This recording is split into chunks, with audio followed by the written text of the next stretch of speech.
very much for coming to our first ever session at Tales of the Cocktails. My name's Dan Gasper, and I'm a founding partner in a London-based business called DISTRIBUTORS.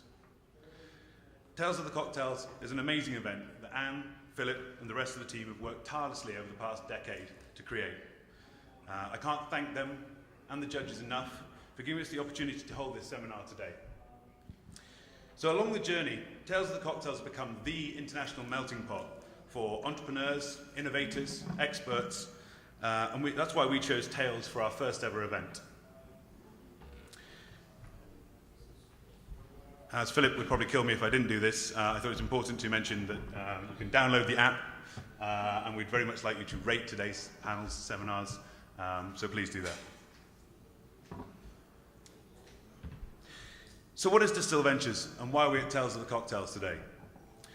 Distill Ventures was set up by entrepreneurs for entrepreneurs, and is the world's first accelerator focused on the spirits market. Having run our own businesses and helped hundreds of others, both inside and outside of the drinks world, my co-founders and I have now built a network of over 250 independent spirits experts around the world. We believe we're uniquely placed to work with startup and growing drinks brands. Growing small drinks businesses they often encounter very similar issues. Some are very drinks industry related. The drinks industry is highly competitive, it's heavily regulated. There's hugely different routes to markets between different states, and even consumer attitudes can vary from state to state. However, some of the challenges relate much more to just the challenges of growing small businesses, where after 3 years with an entrepreneur trading on relationships, strong liquid, a little bit of luck, entrepreneurs suddenly need excellent commercial acumen. They need strong trade marketing skills, and they need the ability to manage teams in multiple markets. So with over 50 years experience of working with startups, we wanted to create a new type of business in the drinks industry, one that put the entrepreneur first, and one that was perfectly set up to support entrepreneurs without killing some of the madness and some of the magic that makes entrepreneurs such amazing business people. As a result, Entrepreneur First is woven into the fabric of everything we do at Distill Ventures, whether that be how we support to how we invest. We launched Distill Ventures almost 2 years ago to the day. In this period, I've had the pleasure of speaking with over 400 drinks entrepreneurs from around the world, and so far we've invested in 8 drinks businesses. So when you look around the global startup drink scene, as we do all the time, you notice a few things about North America. The most pertinent is that North America is way, way ahead of the rest of the world when it comes to startup drinks companies. New brands and even distilleries seem to pop up almost every day, and there are now literally hundreds of businesses in North America racing towards 10,000 9 litres, 20,000 9 litres, 30,000 9 litres. As we know how capital intensive it can be for drinks entrepreneurs growing their brands, and how there is no perfect deal in much the same way as there is no cookie cutter entrepreneur, we wanted to focus on the problems often encountered during growing a brand in today's session. Funding is such a hot topic amongst drinks entrepreneurs, but nobody was talking about it. So we wanted to pull together a team of experienced, successful drinks entrepreneurs who could talk straight and encourage debate about this all-important topic. There is no book on how to become a successful drinks entrepreneur, I don't believe. Anyone read one yet? Okay, good. And there's little chance of coming across 3 guys in the same city at the same time, let alone in the same bar, and then giving you some real beautiful insights. So it's been my pleasure working with the team you see before me over the past 4 months to create today's presentation. We hope that both you, the attendees sat in the room today, and those of you watching on tales365.com will really enjoy and gain some amazing insights from our distinguished panel today. There is no definitive answer on what is the right deal to take, but we hope that today's insights and learnings will give you the information you require and will be instrumental in helping you choose what deal is right for you as a business and help the continued growth and success of your businesses.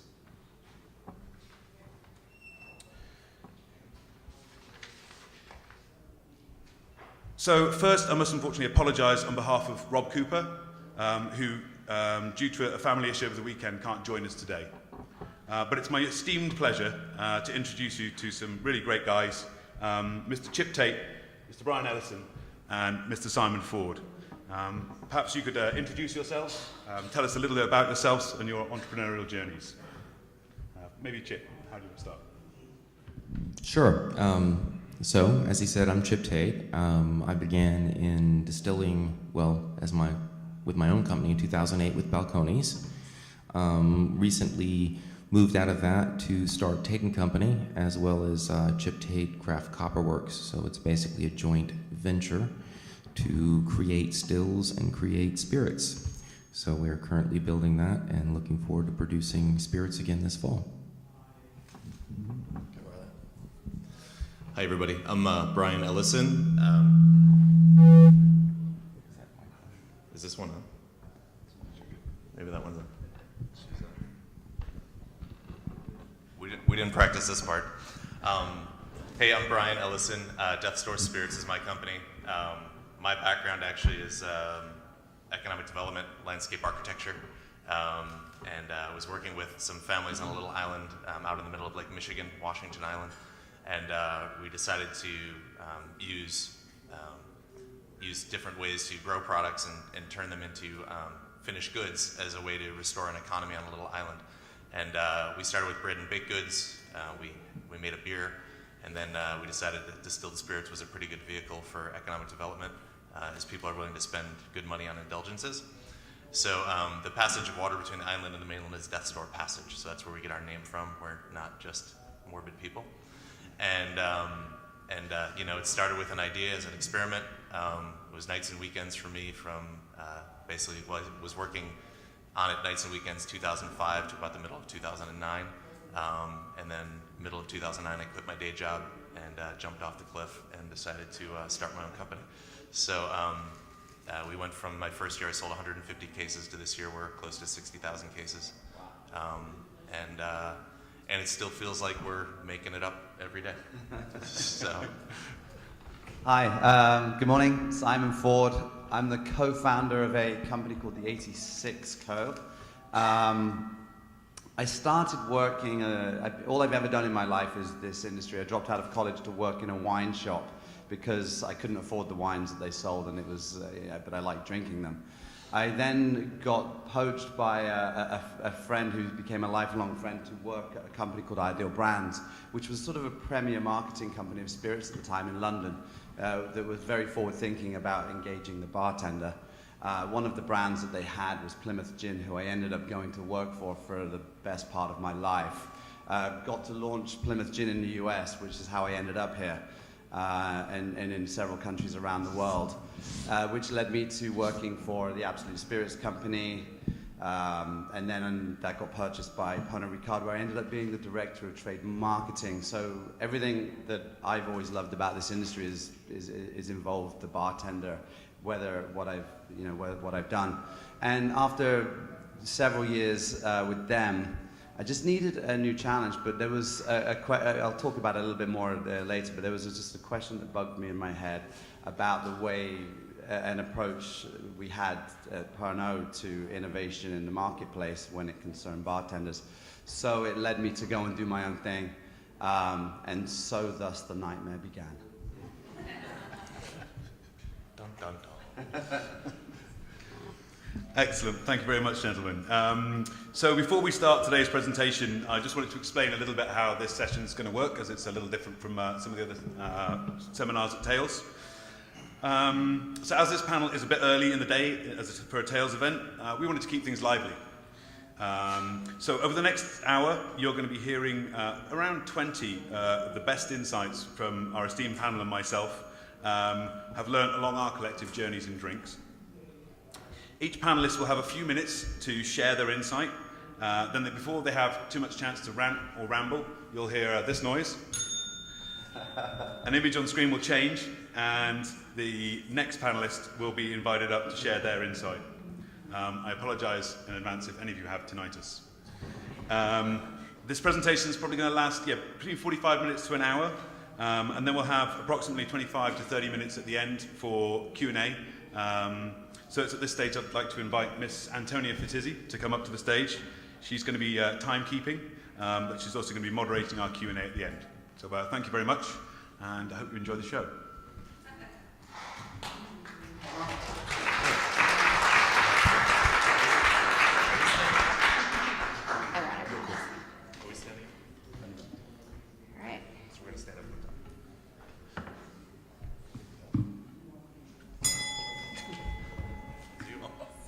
Oh, so there were many things I loved about working at Pernod Ricard, but by far my favorite thing working there was my expense account. And I got used to a certain way of life. I always, in hindsight, think of Pernod Ricard as the rich parents I never had. And when I left, it was like being cut off. But I didn't quite realize I'd been cut off yet, and I start a new company.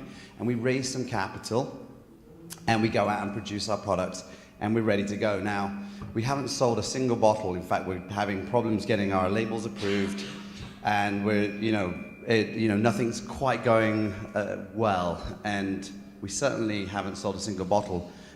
And I take a trip to the Napa Valley and get a reservation at the French Laundry. It was white truffle season, and so I said, right, do you want the white truffles? How much is that? Yeah, $600? Sure. Forgetting all the time I didn't have my Pernod Ricard card. And I you never check your phone. The moral of this story is never check your phone in a restaurant. Because I checked my phone and it's my business partner. It's like, panic, panic, panic. We haven't sold a single bottle. We've been taking a salary. If we don't do something drastic, we're out of business before we've sold a single bottle. And I'm like, waiter, those white truffles, is it too late? And I never forget it. It was like the Last Supper. Interestingly enough, I was with my fiance at the time, and we were at the restaurant, and she looked at her phone because I looked at her phone, and she was working for Martha Stewart on the television show, and it got cancelled the same day. My business partner told me that we weren't going to make any money. So it did become our Last Supper, which was good, and I'm still paying that dinner off to this day. But we started paying ourselves a salary, and you can never expect to pay yourself a salary if you go and do this at the beginning. The economics might be you sell a bottle and you might make $5 if you're lucky without spending any money.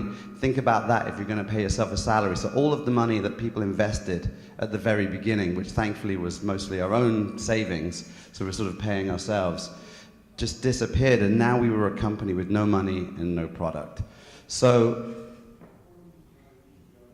this says don't spend your investment pre-launch. It's exactly what we did.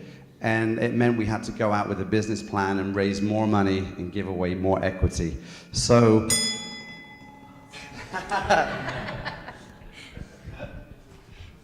This is going to be My slide's fun. not up yet, so I like that. It's good. I think we were saying this is going to be like new corporate culture for us at Death's Door. We're just going to have a big bell in the middle of the conference table and ring the bell, So a friend of mine was looking at these slides the other day as I was showing him sort of our preview of these things, and the comment back was, "Oh, are you talking about the one thing you never use?" And I guess 2/3 of or 3/4 of the panel doesn't use, but except on our heads. No, I wanted to put this out, and the idea of that you're not solving a problem. How do you make yourself relevant? Obviously, we can talk about brand. We can talk about, how do you make your brand relevant? How do you make consumers interested? But the point of this panel is talking about deals and about investment.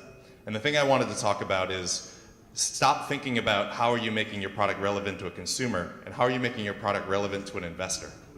So investors are going to be approached all the time with lots of different deals. They're going to be approached with lots of different things that they can write a check for, and they're going to trust you with their money to do something that's going to be different, that's going to bring them a return.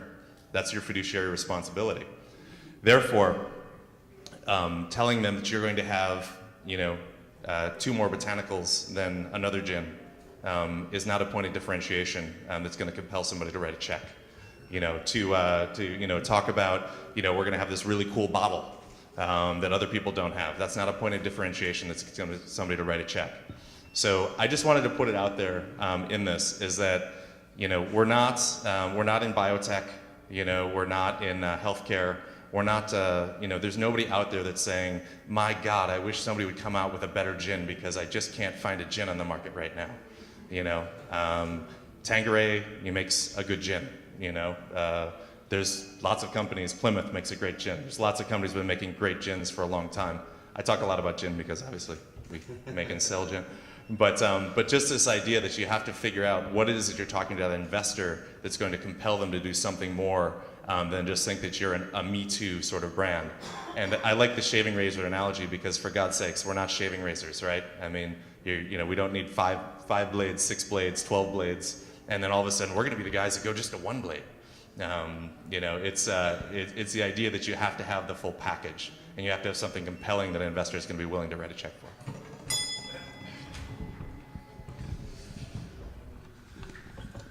Okay, well, I'm scared I'm not the chair over. So this is, you know, a good example of not only what to do, but obviously this is a lot about what not to do, you know, how to not be like us.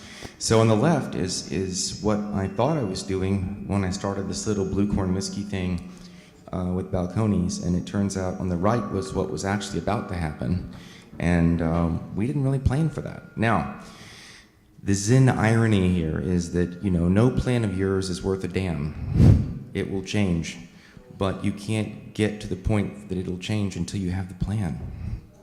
Makes your head hurt, doesn't it? Yes, your head should hurt.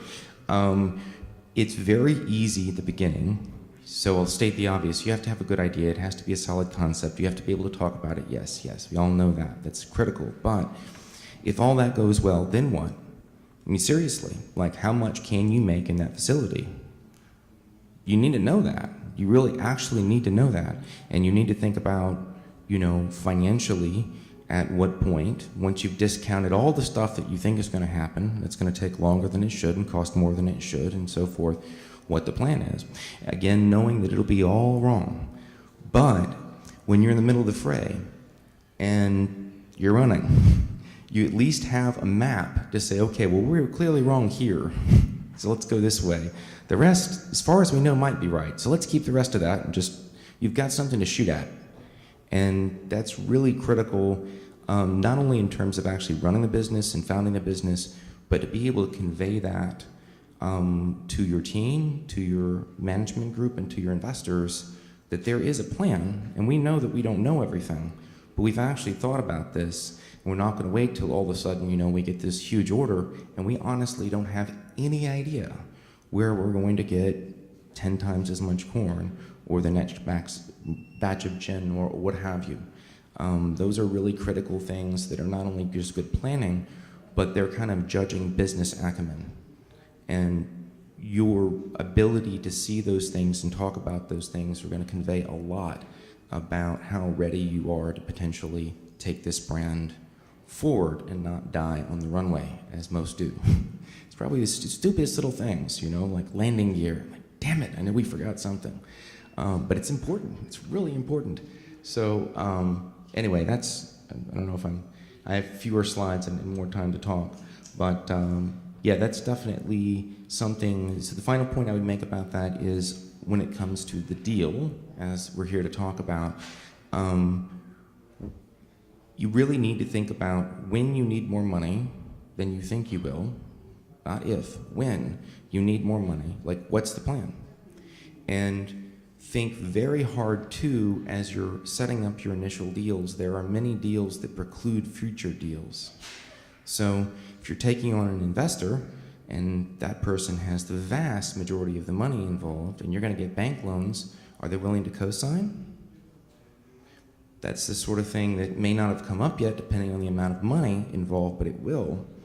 And that's something very important to talk about, because you can get into these conversations where essentially they say, well, if I'm going to be on the line for that, I might as well just loan the money. And you say, okay. And they say, well, I don't want to loan that kind of money. Okay. So what's next? You know, these are the sorts of things that can really cause friction in a group and cause a lot of hiccups in the growth plan if you haven't thought about those sort of things and work on the assumption that you won't just do this with regard to debt or equity or finance just once. There's probably going to be multiple iterations, and the more that you can keep your options open, certainly not straight up preclude certain deals, the better off you're going to be.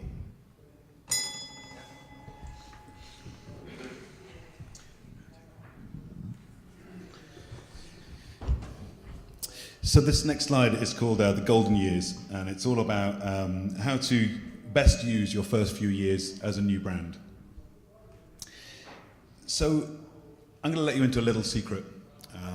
When you're a brilliant new drinks brand coming into the market, as the entrepreneur behind it, all entrepreneurs enjoy what we call the golden years. In the golden years, life is good. Everybody tells you what an amazing new product you have. Press and PR come out of nowhere. You suddenly end up with a double-page spread in the magazine you only dreamed of. Bartenders, they can't wait to stock your products. They involve you in their latest cocktail creations. You're blown away. And distributors from all over the world pop out of nowhere. Can we stock your product? Can we buy a few cases at least? Yeah, the golden years are great, and the world loves great new products. But the drinks industry is absolutely obsessed by new products. The unfortunate truth is that the golden years, although they're very enjoyable, they hide danger. Many entrepreneurs have not really sorted out two key things. Firstly, their production and their supply, and secondly, their consumer proposition. So while sales are growing and everything's going really well, the entrepreneur is probably spending more and more time focused on that supply and the operation side of things. While sorting out these no doubt important items, the consumer and trade press is becoming less and less interested because your newness is fading a little bit. And at the same time, other brands are charging into the market. They're suddenly kind of stealing your place on that menu. So you're looking around and suddenly you're not in the press. And suddenly you're not in the drinks menus anymore. At this point, suddenly the golden years are over. So our advice is to use these golden years wisely. Use your newness to build really strong bonds with the trade and create a loyal following if you can with consumers who are going to be drinking your drink for many, many years. For sure, enjoy the golden years. It's a great time to be an entrepreneur, but do make sure that you have the ability to shine beyond those golden years.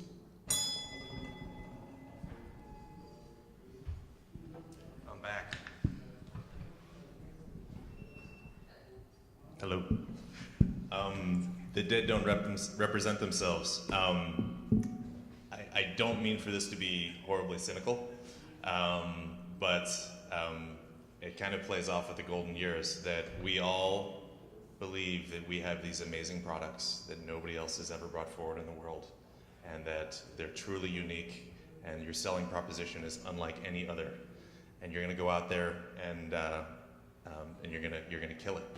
And you know, it's funny is that I end up talking to a lot of people. We get contacted by quite a few folks. We do contract distilling work in our distillery for other groups, and you know, every now and again, like once a week, we get somebody who calls us and says, you know, I need you to make me a vodka. I've got this idea. I'm going to be the next Grey Goose. You know, it's going to be awesome, and it's kind of going to be like a Grey Goose and Tito's together. It's going to be amazing, and it's like, well, you do realize those brands are still out there, and there is still a Grey Goose. So it's going to be hard to be Grey Goose when there's Grey Goose.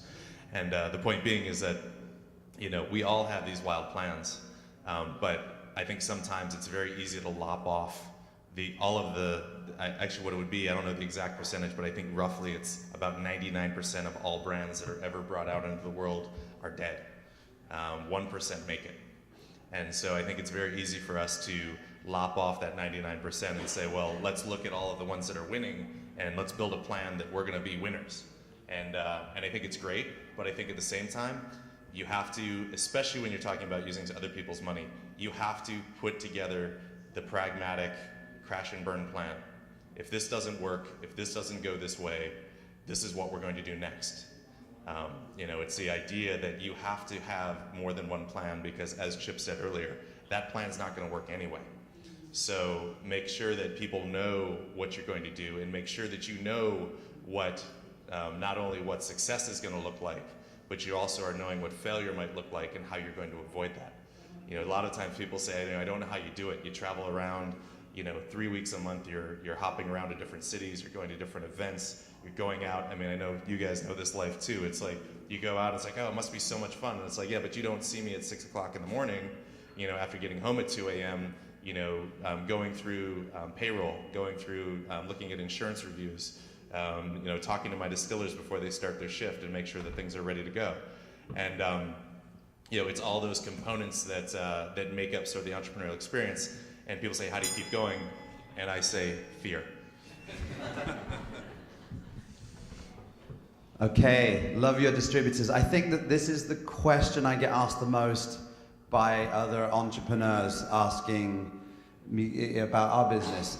And the one thing you can never do as an entrepreneur is make demands on your distributor.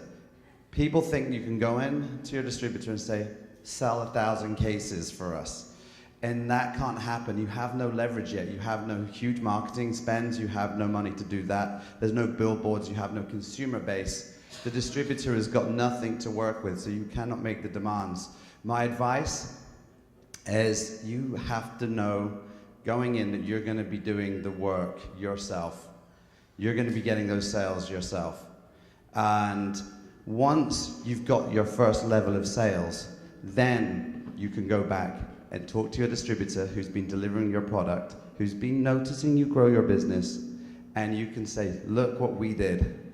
And they're going to say, wow, you're growing our business for us. Let's talk, let's put together a plan. But day one, they've got 3,000 products plus in their books most of the time. You're just one of them. I got told by one of our distributors, he said, from Monday to Thursday, I work on Bacardi and Diageo. On Friday, I work on my other 3,000 brands. If you're an entrepreneur, you're one of those 3,000 brands, and you need to know that. So the thing that I would say to anybody is find 3, 4, 5 people in your distributor and make them love you. Take them out for dinner, find your champions, and just like you find new customers, treat your distributor like a brand new customer who you need to make love your brand.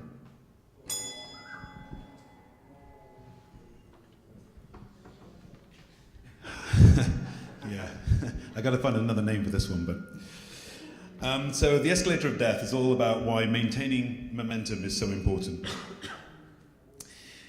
So when a lot of people enter the drinks market, they think they're getting on an up escalator. So you just get on and away you go. Everything's lovely. And with the golden years going on around you, the echoes, with the golden years going on around you, why wouldn't you think that? But you speak to experienced drinks entrepreneurs and drinks professionals, and they will attest that this is not the case, unfortunately. We believe that when you launch a brilliant new liquor brand, that you're actually getting on a down escalator, and that you need to start running straight away. I'm guessing most people have tried to run up a down escalator. Anybody? Maybe late night in a shopping centre, maybe in some kind of car park, an airport. Anybody? Anyone willing to raise their hand and say, yes, yes, this man. Oh, good, there's a few of you. Okay, me too, good. So how is it like running up a down escalator, you may ask? So as you're growing your drinks business, you're adding in more and more staff, you're spending more money on marketing, you need to get more liquidity because you're going into new markets and you're being stocked by new distributors and new bars.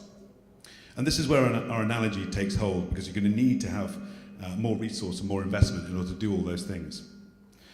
So as there are so many new brands coming into the market, there are lots of different brands spending huge amounts of marketing dollar, and that consumers are always looking for kind of new, interesting brands. That's what's starting to create this kind of pull, dragging you back down. If you just walk up the escalator, all you're doing is standing still. To maintain the momentum, you need to be running up that down escalator. And to do that, you need to keep pouring in more and more investment and more resources. So we believe that even if you have national or even global aspirations for your business, the moment you stop running, stop pouring more resources into that business, you're not standing still at all. You're being dragged back down the beautifully titled escalator of death. That's it. So, show of hands, how many people like to buy local goods? That's pretty much everybody. You guys realize 10 years ago, nobody would know what the hell I was talking about, right? So, this is a new thing.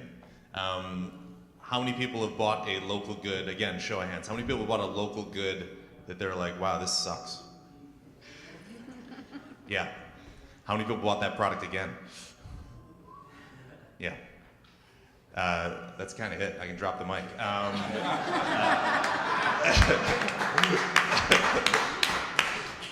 Make good products. Don't make shitty products.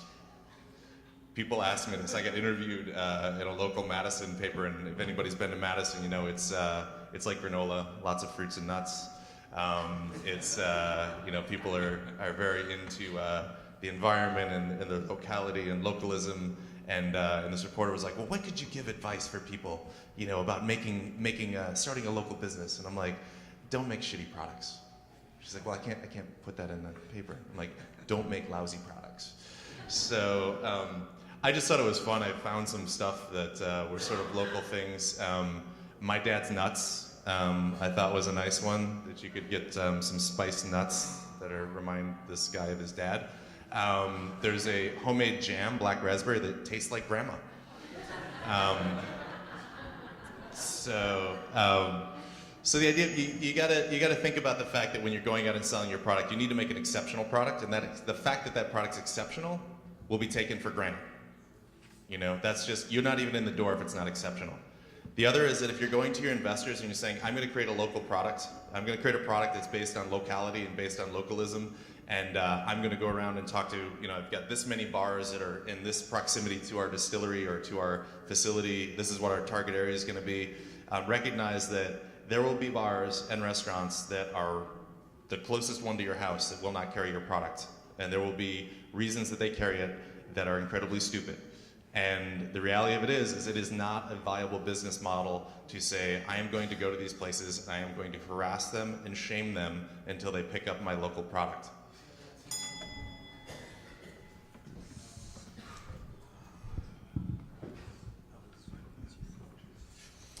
So you're only new once. This is all about taking the world one market at a time.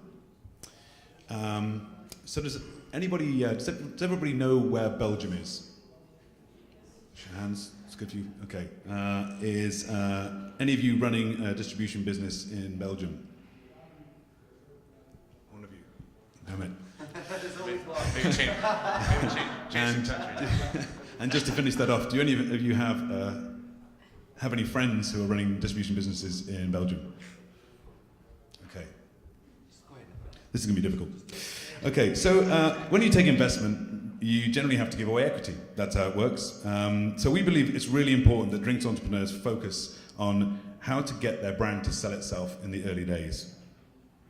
However, when you're a brilliant new brand, you're going to get calls from all over the world. You're going to get calls from Kansas, you're going to get calls from China, you're even going to get calls from Belgium. These calls could result in sales, revenue, additional things adding to your bottom line, and they'll sound quite exciting. And you'll be, it's generally exciting to be called by countries you never thought your product might sell in. But we believe that the short-term financial gains of this should be overlooked. You should be 100% focused on your local market. Why is that? So, you know your local market. You've got lots of contacts there. You know what the media landscape looks like. You've got lots of friends who are there. You've got, it's your home turf. You've got a natural advantage on your home market. And it's going to be cheap to take learnings in your home market because your travel budgets are going to be minimal. So we believe take those learnings, build them fast, and then you can work with your potential future distribution partners with a very clear tactical launch plan which can capitalize on your newness and make sure that you're really clever with your investment dollars. I'm based in London, so regularly hear from some of the businesses that we work with that they've had a call from a Belgium-based distribution business. Our advice is, don't worry about Belgium. If you're only new once, focus on your home market, get it right there first. When you've got a solid, lean plan, choose just one market to go into next. It might not be Belgium.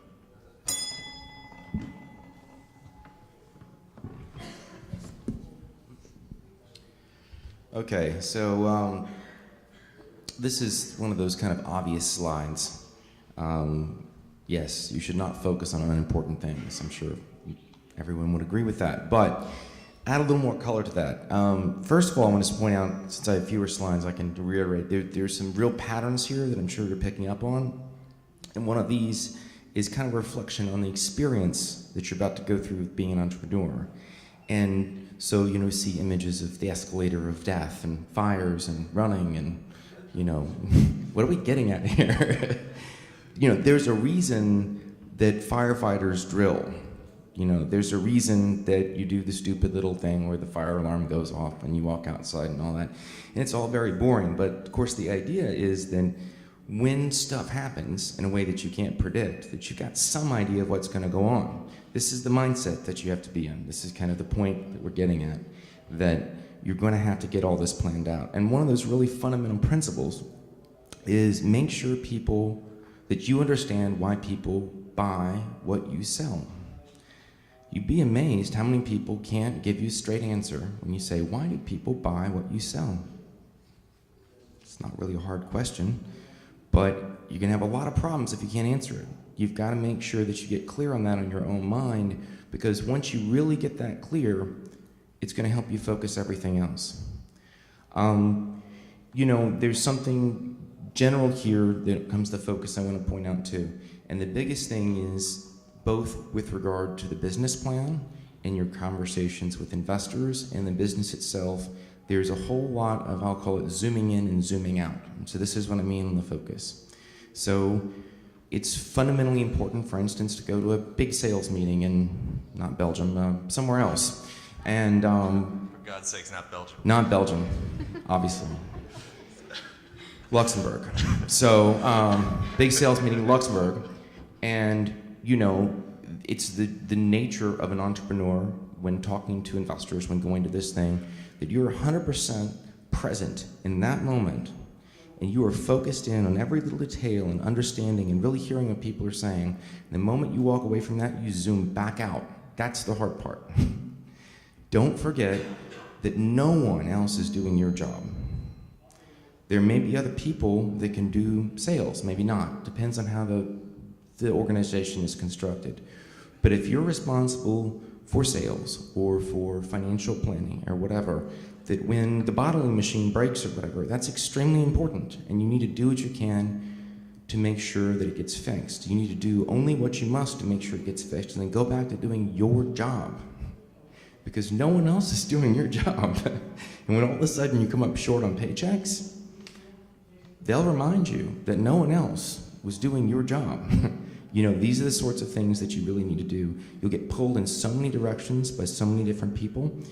And the most important thing in the business plan, your conversation with, understand why people want to buy what you sell, and make sure you're constantly focused on a high level, and you'll be pulled down into the weeds, and sometimes you need to go, and then you need to get right back out again. And I'm not saying I'm good at it, but I know that it's very important. So that's a critical thing to constantly be focusing on. Oh, yeah. Oh, and the other slide, sorry. Triage. Yeah, so this is just another little reminder. It's never just going to be one thing. There's going to be, 15 most important things on your list every day. And so you really need to take a triage approach to business to make sure that items that properly go in category 1 don't end up in category number 4. So there are many things that are very, very important, but they're not as important. And so that's just a nice sort of focusing principle. Is it both incredibly important and urgent and specific to me? If it's those things, you need to be working on it. So the biggest mistake the 86 company made was expanding too quickly. It's quite an interesting thing, but people say, how's it going? Where are you distributed? Where can we find you? And I'm like, we're in 21 states in America. We're in Singapore, Australia, England, France, and Belgium. And everyone goes, that's amazing. 75% of our sales are in 3 states in America.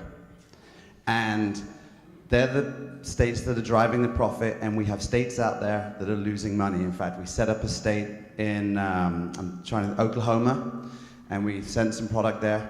And then I got the bill from the local government of how much you have to pay to be listed in Oklahoma, and instantly lost all of the money and some just by being in Oklahoma.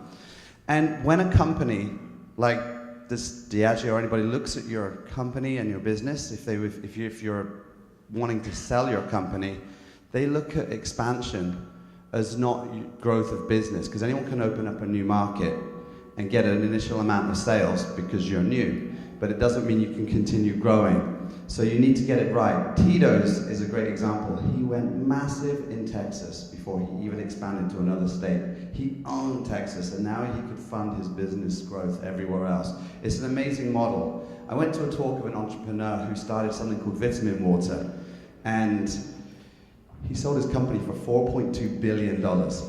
He actually thought he was going to get 600 million, right? He said that, and I'm like, that's pretty ambitious. They were doing $40 million of sales, which is crazy, right, to get 4.2 million. 25 million were in New York alone, and it's because Coca-Cola, who bought them, saw that they could scale the business. We were 5 people at the 86 company, 21 states, 5 countries. How much of that business do you think we can look after? We had a state selling 20 cases, we had Seattle selling 6 cases, we couldn't visit one account. Whereas in California, where I live, I can walk from one bar to the next and try and sell my product at no flights, no hotel rooms, no dinners. And so my big advice is don't grow too quickly.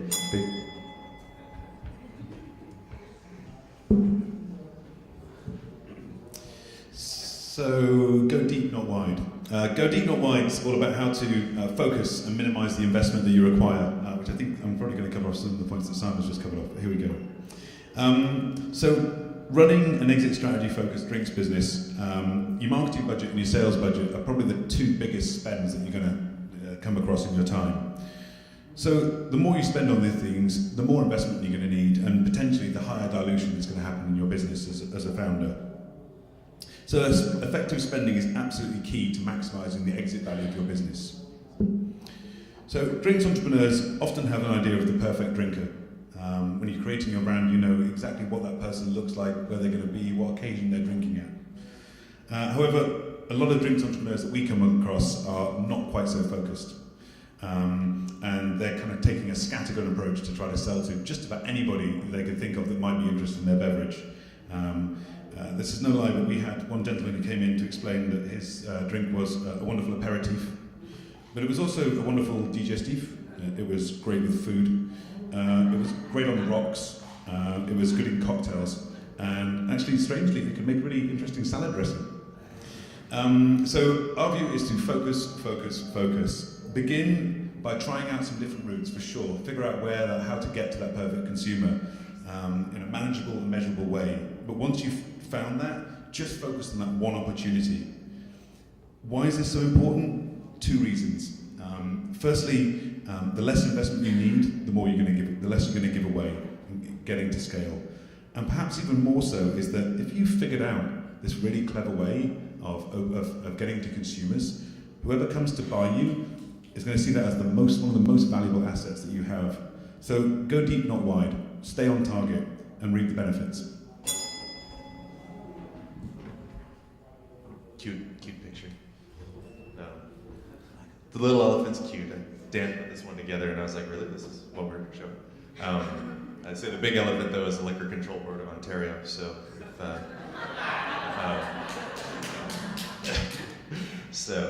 if you don't know what I'm talking about, you will. This is just a simple message. This industry is extremely small. Everybody who you know now, you will see again and again and again and again. And just like you're going to change in what you do, or you may not. Like for me, it's like I've been the exact same president of Death Stores, a very small and non-influential spirits company for a long time.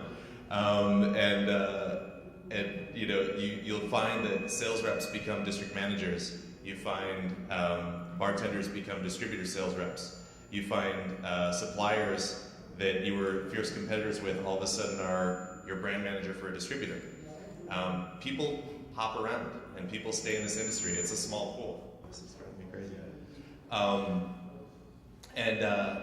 My point in this whole thing is very simple, and it's probably the same thing your grandmother told you. Play nice. Be courteous. Be a good person. Recognize that you're in competition with other people, and they may do things that you don't like, but that doesn't mean you retaliate. That means that you stick to your game and you do the things that are important for your brand and important to keep you viewed as the person that carries herself at a high level of integrity and a high level of control. And it's hard times. It's hard at times. There'll be people that do things that make you so mad that you can't believe it. But you know what? You want to be known as the nicest person in the room. You want to be known as the nicest guy out there. And that's what wins in the long run, and that's what people want. They'll want you to win. And I think that's important.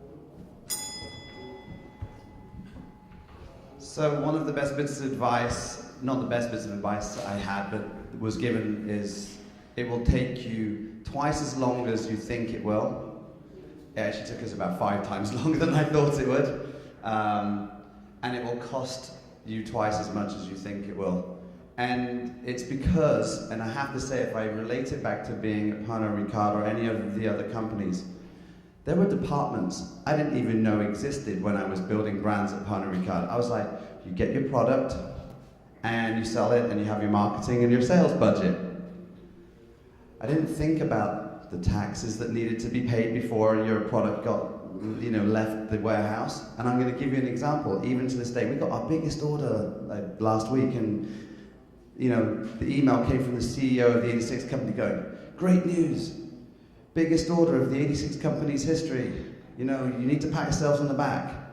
Bad news, we just had to pay the FET taxes, so we can't afford anyone's salary. So and of course, what we did is we did pay everybody's salary, but we borrowed the money to do so. And cash flow is a major issue, something that you never think of when you work at Pernod Ricard, because there's a bottomless bank. Lawyers, oh my God, they cost more money than you can ever imagine. There's a reason people hate them. It's not just because they're arseholes, it's because they cost a lot of money for being arseholes. The designer, he's not an arsehole, he's the genius that brings your company to life, but he costs a lot of money.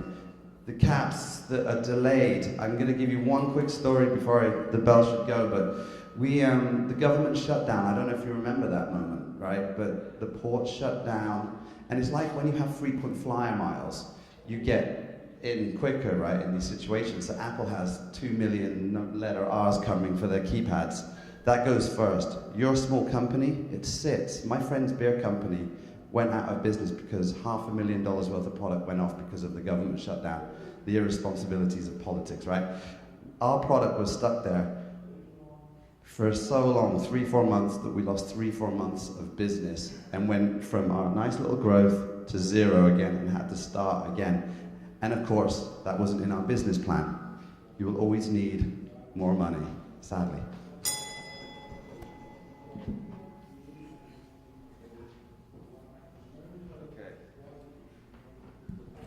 Now it's on. Okay.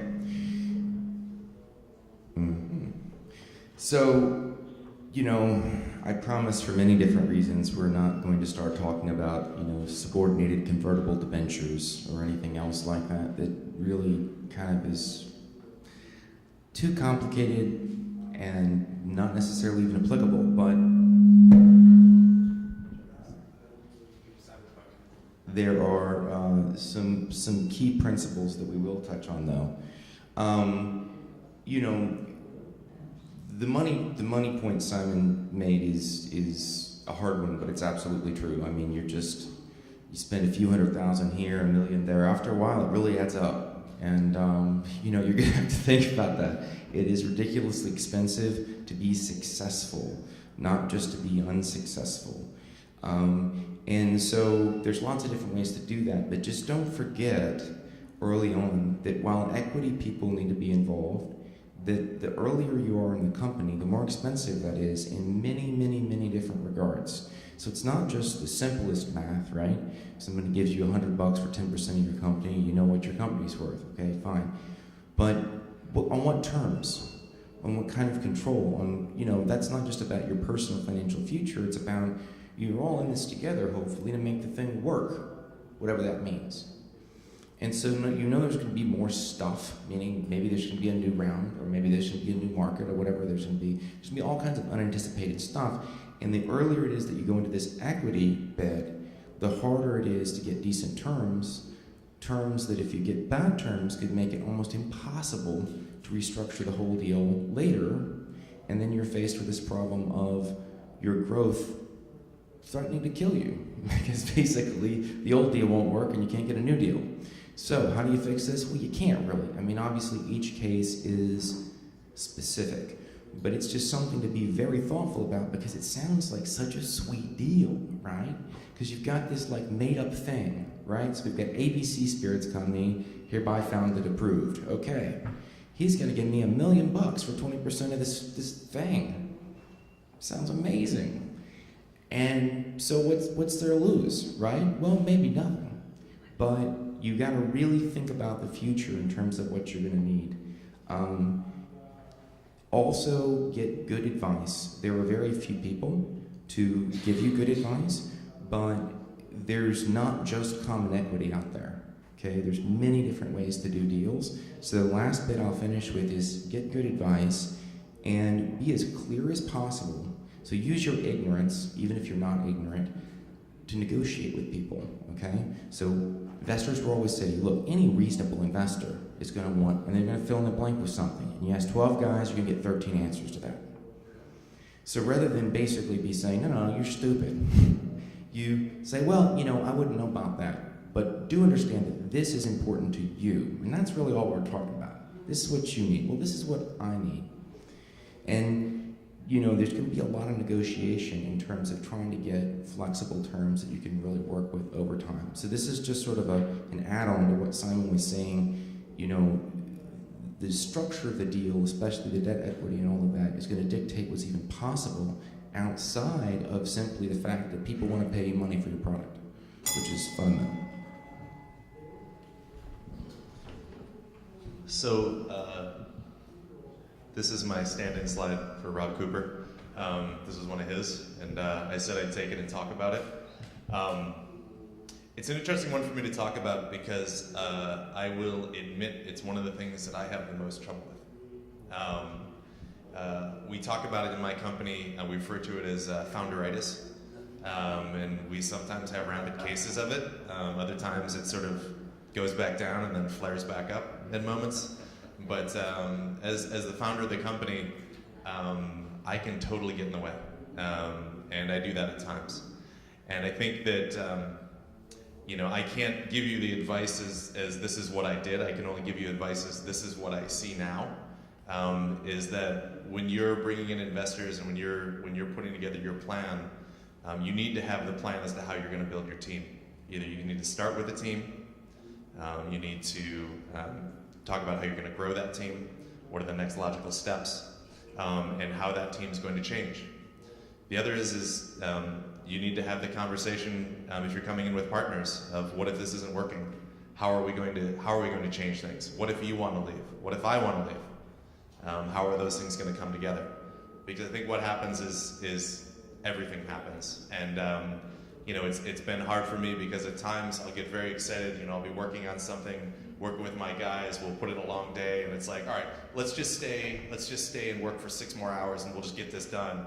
And I'm like, I'm totally psyched, and everybody's like, I'm going home, and it's like, fuck, like that's, and I often tell people, and I'll leave it at this, is that, people are like, wow, president of the company. I'm like, yeah, well, do you know what president means? President means you're the last person to be paid.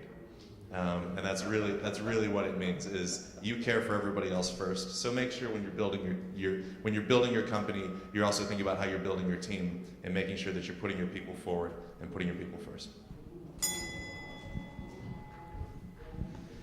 That should probably read an overnight success takes at least 10 years. It's the thing that people forget is all of the work that goes into it. Actually, people sometimes turn up in New York where we're doing quite well as a company and say, God, you guys are everywhere. Congratulations on your success, which is very nice. And the other side of the conversation is I get the phone call from the CEO going, good news, we're only going to lose 250 grand this year.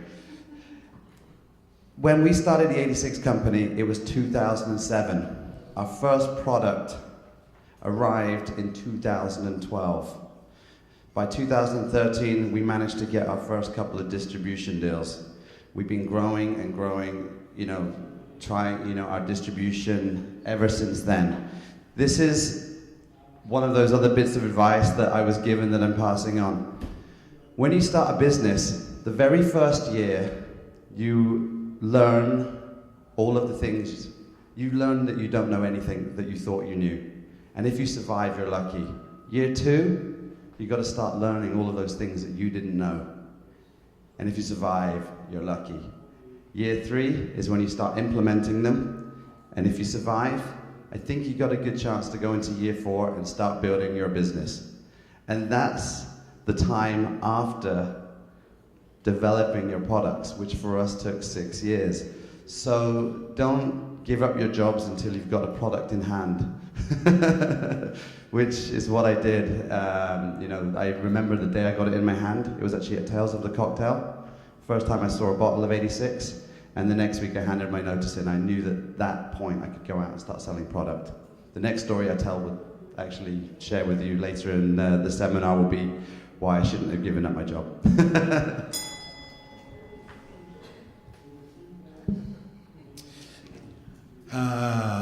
Yeah, this guy. He's beautiful, isn't he? I can't figure out whether it's Photoshop or it was just early in his career, but it's just a wonderful shot. Anyway, so this is all about finding the right investors for your business. So even the most experienced investors will probably tell you that investing in drinks is like investing in any other business. And I'm here to tell you that it's not. Businesses outside drinks require cash as the sales momentum is building. Drinks businesses, however, require cash ahead of the curve. And this is a massively, massively important distinction for all investors to understand. Good business opportunities, however, always find cash, particularly as we're living in an age where the liquor market's in rude health and there's a lot of great drinks coming out. So there's a lot of cash around. But we believe at Distill Ventures that it's not just about money, it's about smart money. Cash looks great, big pile of cash, very nice. Unfortunately, cash doesn't stop you making mistakes. Cash doesn't help you become more than a company of one. Cash is not a sounding board when your amazing plans don't work out very well. What smarts does your money come with? We believe should be your number one question. Can these investors help introduce you to useful contacts? Can your investors, do they understand what small business is like and what an ideal company structure might look like in year 4 or 5? Can they point out common mistakes so you don't make them? And perhaps even more importantly, do they understand the drinks industry? Get smart money, find investors who understand what scaling a small business is really like, who understand that drinks business, and share your view on what success looks like and how to get there.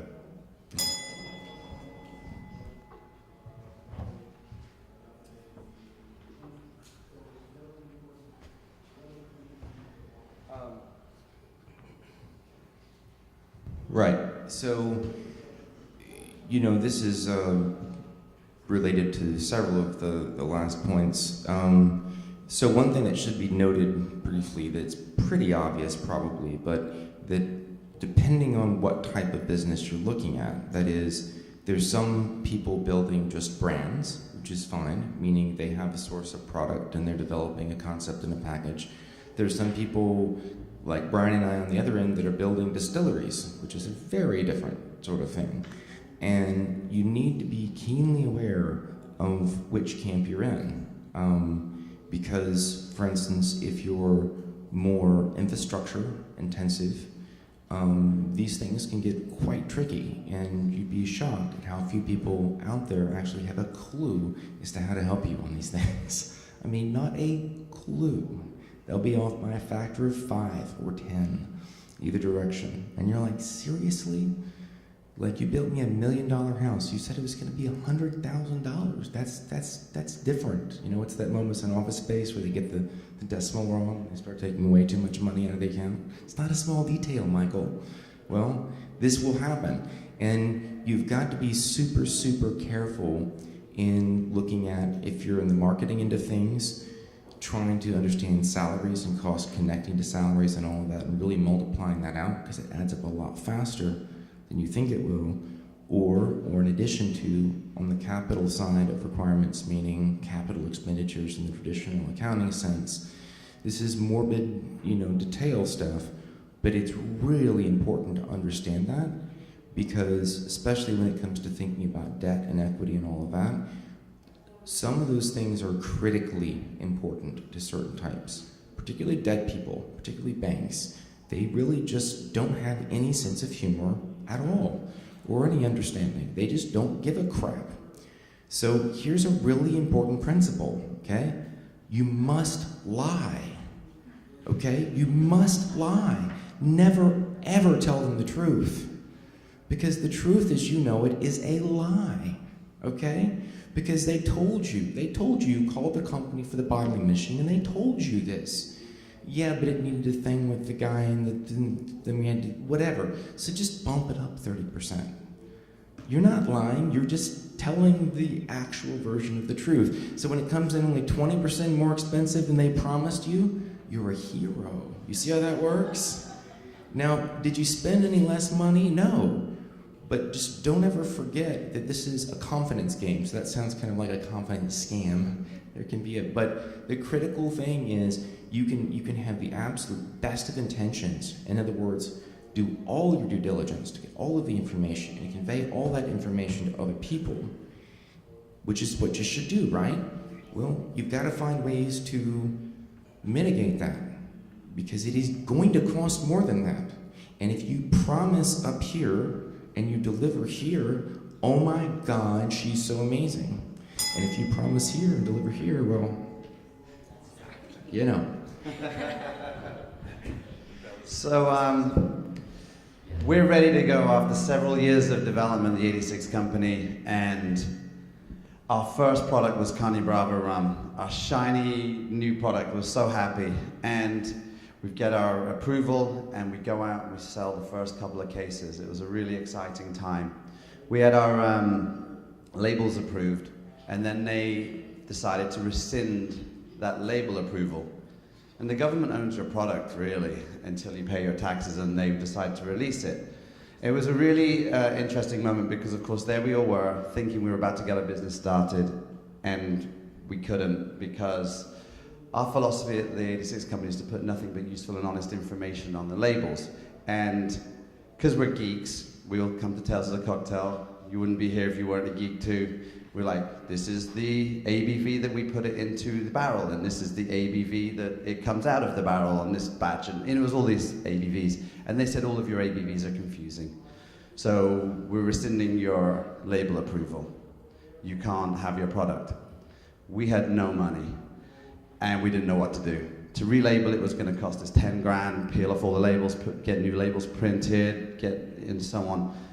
The lawyers got involved, and we came to an agreement. They said we could go in and put a Sharpie on all of our labels and Sharpie out all of that information if we wanted to sell the product. Our brand new first product went out on the shelves covered in Sharpie. And you know what's even more ironic? To make our product legal, they wouldn't let us go in and Sharpie it ourselves. They didn't trust us to do the job. We had to hire someone to do it. The cheapest person we could afford was a friend's barback who happened to be illegal in the country, an illegal alien, and we paid him some money to go in. So an illegal alien went in to make our product legal so that we could sell it. And it is a quite a funny story now. Now it's funny. But your brand new product covered in Sharpie, be prepared. This is it, right? This is the last one. You guys have made it. We've made it. Never have enough money to do anything stupid. You know, I think people have talked about money, and I think maybe this is a good summary of all of this, is that you don't know how much money you need. You don't know how much money you're going to need. It's going to change. Things are going to evolve. And you're going to do stupid things with your money. So the best way to do it is to get investors that you can talk to and say, I need some money now, and I'm going to need some money later, and I'll probably need more money after that. But I'm only going to take what I need right now, and I want you to give me the assurance that you're going to continue to give me money.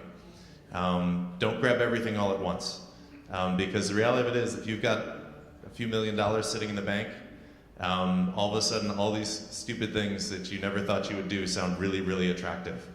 You know, like, oh wow, I could sponsor that conference, or I could buy 3 billboards. All of a sudden radio ads make a lot of sense. And the reality of it is that you need to figure out how to spend your money first before you just start spending it. And there are lots of things that you'll do early on that are extremely stupid. And I mean, we could probably all go through at some point and have a very funny conversation of some of the dumb things we've done with money, and we wish we could have it back. But I always say that the one thing that protected me is that I was very honest upfront with my investors and said, listen, this is how much money I need for the next 6 months, or this is what I need for the next 18 months. And then I'm going to come back to you and ask for more. And having that honest conversation versus going to them and saying, if you write me a check for $3 million, we're good. You know, we're going to hit profitability in 3 years, and you know, we'll start paying dividends in 5. It's not going to happen. And so I think that just this idea that, you know, and I think it even ties the alpha and the omega together here of the slides of that, you know, all of a sudden, you know, buying white truffles, you can't do it because you've protected yourself by not having that money in the bank to spend. So keep yourself poor in the beginning. It works well for you.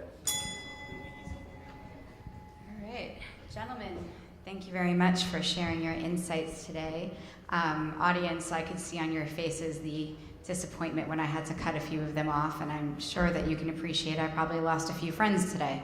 So my apologies. We're going to start the Q&A section, so I'm sure that by now you have a few questions. And before we do that, I would like to ask a question of the panel myself. So it is something that I really want each one of you to answer. You know, when new brands are in the process of turning to investors for capital, they often lose sight of the fact that the owner-investor relationship is a symbiotic one. Therefore, what is the most important thing that each one of you look for when you're meeting with investors? And Chip, let's start with you.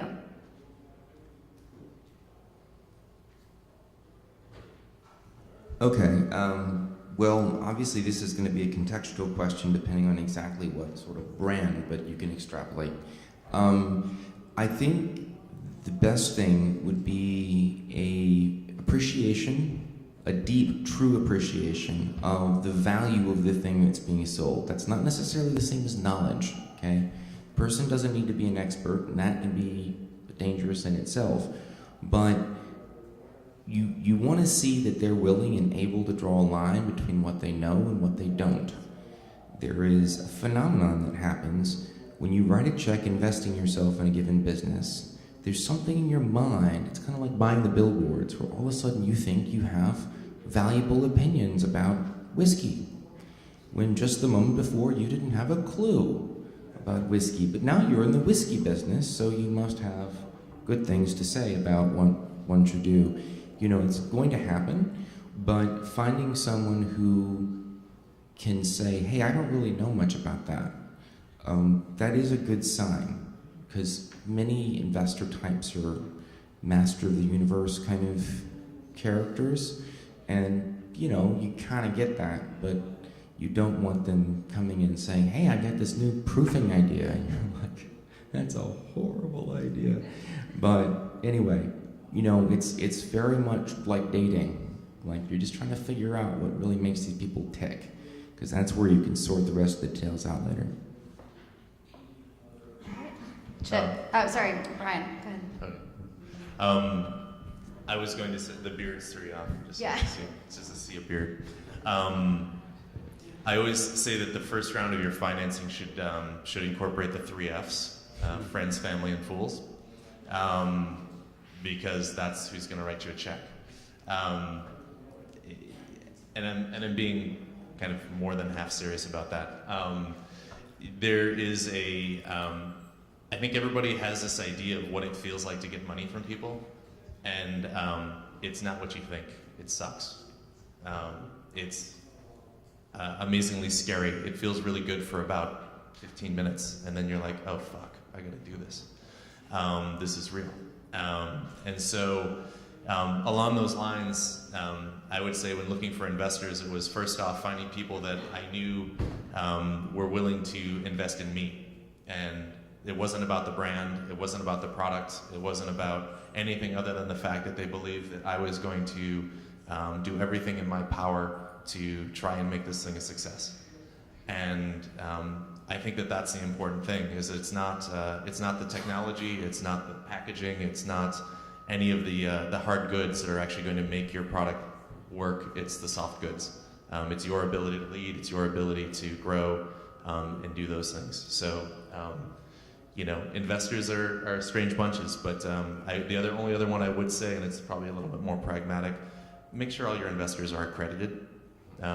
If you don't know what I mean, look that up in the SEC guidelines. It basically means that they're high net worth individuals, that they are doing this for essentially fun. And there's certain guidelines in the federal code that protects you if your investment goes south. If their investment goes south, they can't come after you as much, and you don't have to report as much. The other people are actually foreigners. That's because that rule only applies to American investors. So you can rip off the foreigners. For me, investment, the two things I look for, the most important is actually trust. Two people that were very interested in our company put things in their paperwork that were pretty despicable. One was like, you won't dilute my investment for the next 3 rounds. And I said, you know that's unreasonable. And he said, oh, you got to put it in there. You got to try, right? And I'm like, I don't think you're the type of person I want to be doing business with. And so thankfully, we didn't go there. The other is my favorite investors that we have right now. One of them drives a race car, and he's covered it in tequila cabeza at no cost. I mean, that's great. He could have put any number one of his sponsors, but he's a race car driver, and it's now the tequila cabeza race car. The last place I would ever spend money would be sponsoring a race car. But it's damn cool that there's a Ferrari out there with this giant skull on it. It makes me feel good. And that's his enthusiasm. And we've got another guy that just keeps going out like he's a salesman for the company. And I'm like, you don't need to do this. He's like, I do. And I love that. So the enthusiasm from him and the trust part are the two biggest things I look for. Right. And the money. So we have about 10 minutes left. We're going to open this up for questions. How about the guy from Belgium? Let's start with you.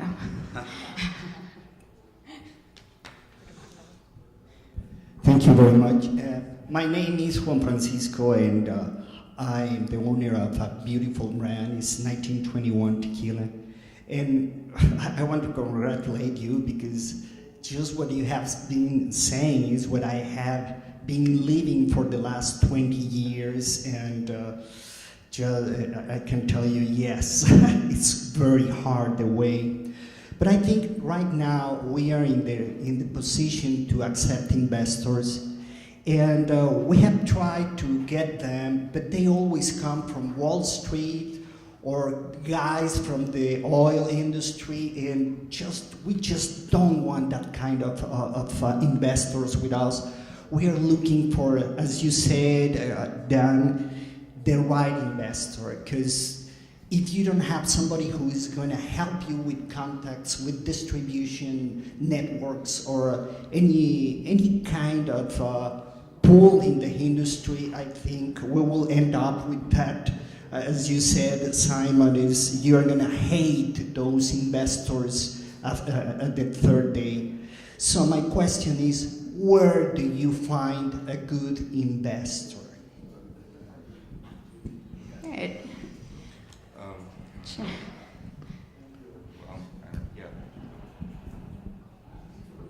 Yeah, that's obviously the $64 million question. So the simplest answer is I don't know. It happens sometimes by chance. But the only advice that I would give is that generally I think the people you're looking for most don't want to be found. Okay, they want to find you. So you have to think like a fisherman. Okay, you can't see the fish in the water, but you know what time they like to eat, and you know what sort of thing they like to eat, and you know you fish blind that way. And so you try to be at the right types of places, at the right types of times, and say the right sorts of things. And it's not a surefire way, but you're basically looking for somebody who's looking for you. Because the people who have the most money are going to go very much out of their way to make sure that you can't find them. Because think about what their life would be like if you could. Miserable. So. Yeah, I was going to say that a couple. One is it definitely people who want to invest, they like to come to you. And that's what I've found, is that it ends up being in the strangest places. Somebody told me the other day, I hadn't heard this, and I don't remember her, the writer of Harry Potter, is that C.K. Rowling or something like that? J.K. Rowling, thank you. She pitched her stories 200 times to different publishers before somebody took her story. It's the idea, likewise in fishing, get lots of lines in the water, and get lots of communications, lots of conversations. Always know that you're always, as a part of your sales, whether you're selling to an individual, whether you're meeting somebody at a restaurant that's drinking your stuff at the bar down from you, everybody's a potential investor. And at the very least, they're always a potential fan. So there's that side of it, for sure, that try to do that side of things. It's just knowing that you've got to keep your lines in the water, and you've got to keep things going forward. I just want to say, be prepared that raising money is the full-time job. When your investment rounds are open, it's a full-time job for someone in your company. When you really need the money, you've got to take so many meetings and try and close so many deals, and most of them end up nowhere. And then 1 in 30, 1 in 40 will end up with some kind of investment, and it might be a fraction of what you need, and the journey continues. It's a really tough thing to do, and it's, again, the time that you didn't think you had. You thought you were going to be selling bottles, to your favorite bartenders, and there you are taking investment meetings constantly. All right, next question. Thank you. Lady in the red back there. Wait, we're coming. Yeah, please. We have a microphone coming your way. Good, because I'm losing my voice already. I'm wondering what the return on investment should be anticipated when you have investors. Like, how much do you need to give them? What's normal? I can answer that. When I bring investors into my company, they are told very clearly in lots of legal speak that this is an extremely risky investment. There is absolutely no return guaranteed, and that there is no return anticipated for a number of years. We don't do dividends. There's no earnouts, buyouts, anything like that. You're in the bus. Sit down, shut up. We'll let you know when we're done. And yeah, as Chip, you may not have heard him say, he said, especially the last part. There's lots of, and I think it's kind of parlays into yours too, and I wanted to mention is that I think it's part of what you're saying is that, you have to stand hard on your deal. You're going to have somebody that wants to write you a check, and they're going to put together, and they're going to say, well, this is how I want the deal to go together, and they're going to lay it out for you as to how it works great for them. You have to make sure it works for you. And, number one, being very honest with people and saying, I don't know when we're ever going to see a profit on this. I don't know, this is my plan, but I don't know if this is going to work. Obviously, you're going to spin it in a way that's going to be way more advantageous to be like, I don't fucking know, just give me the money.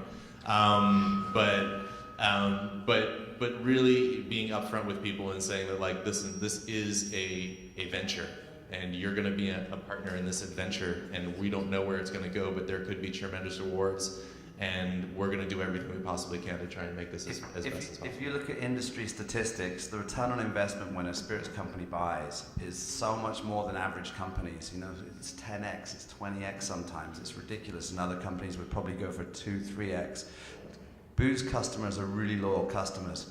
But then, to what Dan said earlier, 1% survive, so it's high risk, high return investment. That's what the booze industry is. Most companies fail, but the ones that tend to succeed. You have companies like Jack Daniels, and these companies that have been around for 200 years. If you buy that company, you're buying hundreds of years of history, and hundreds of years into the future is what you sort of tend to be looking for. All right, in the interest of time, let's keep the questions going. I saw a few other hands. Gentleman in the back, on the left. Vice President of Sales with Woody Creek Distillers, and this question is for all you guys. What makes you attractive to a larger brand company when you're looking at selling your brand? What makes you most attractive to them? Is it numbers? And then the second question I have real quick is in regards to hiring a national brand ambassador, and how do you guys feel about bringing somebody on board to represent your brand? Being on different sides of this at different points, so I can sort of accidentally tell you the answer to that. The irony is, it is kind of hard, I think, to be the best object for acquisition when you mean to be an object for acquisition. And so another way of putting that is, you know, what they've got to see is that the whole project's coming together, that you basically, you know, arrived on this new continent, you burned your boats. Like, this is your deal, and come hell or high water, it is gonna go. You're gonna do whatever is necessary, period. And that, and oh yeah, and I'd really like to sell this out in 10 years for 20x. It's a little hard to sell at the same time. Now, I'm not saying they're mutually inconsistent, but, you know, one of the way to put that is that they're looking for brands, I think, for companies that have all the pieces, the team, they have a lot of, where simply they can scale it and multiply what's out there with money. If you don't have a strong concept in terms of how to grow your ambassador network already, that's a potential problem. If you don't show that you can add new products to the line, I mean, there's a bunch of, but if they simply say, okay, look, there's healthy seeds in all these areas, and really they need some time and some money, and then it's gonna, that's. I gotta say, my advice. We're getting cut off. Can I just say one quick thing? My advice to everybody is, if you're doing this for money, you gotta do it for passion. Money may be a reward. And as far as ambassadors go, people build brands, they really do. I couldn't recommend it more. Have the right people and hire mindfully.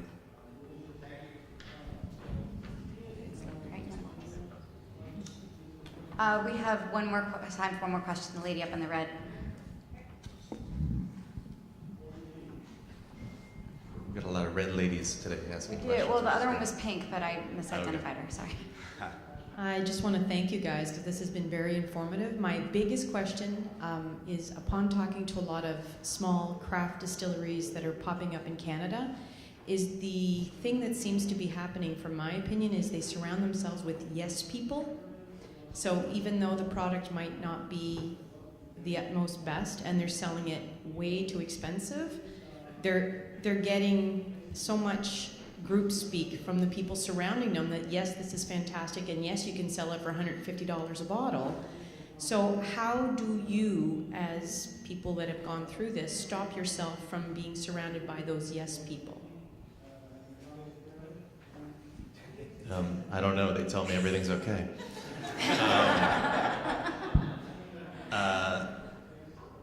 I think that time takes care of that. I think it sort of goes along with Dan's comment about the golden years, is that you know, when the bumps in the road start is when you realize who's going to fall off the back of the truck. I was just going to say, the beauty of this industry when you suddenly get into the entrepreneurial side is everyone will tell you how it should be done. You know how you want to build your brand? You got to get Jay-Z. You know how you want to build brands. Social media, everyone will tell you. It's true. I mean, it'll be the guy you're sitting next to in the car for the work with, or the bartender, or your, you know, crazy Uncle Doug. It's like everybody will tell you what it is that you need to do. And I mean, I look at it at a larger scale, which is that, you know, I'm focused on my game, and I'm not worried about what other people do. And frankly, it's a very kind of scary moment, I think, in the spirits world. There's a tremendous amount of product fragmentation going on. I mean, there's just, you know, what is it, 900 distilleries or something like that now, or close to it in the US. When I started, there were 70. And you know, I get all the time, people are like, oh, can I have, you know, 15 minutes of your time to tell me what I need to do to make it work in the spirits business? And it's like, well, my 3 biggest recommendations are don't do it, and don't do it. Because it's a really interesting time to try and be jumping into the wave, for sure. What advice to take is an art. Listen to everybody, but what you actually do with that is the art, and I can't answer the question really. It's really tough. Thank you very much. So I'm afraid that our time has come to an end. I'd like to thank our panels for such great co-working over the past 4 months to pull this presentation together. I'd like to thank you, the audience, for coming along today. I must again thank the team at Tales. to summarize today's session, the journey of a drinks entrepreneur is very much like a game of, I think you guys call it chutes and ladders, we call it snakes and ladders. You need to take the deal and throw the dice on several occasions along your journey, but there is no perfect deal. In much the same ways there are no two entrepreneurs that are the same. It's all about what's right for you and only you, and that's going to be your decision. Thank you very much. Have a great Tales.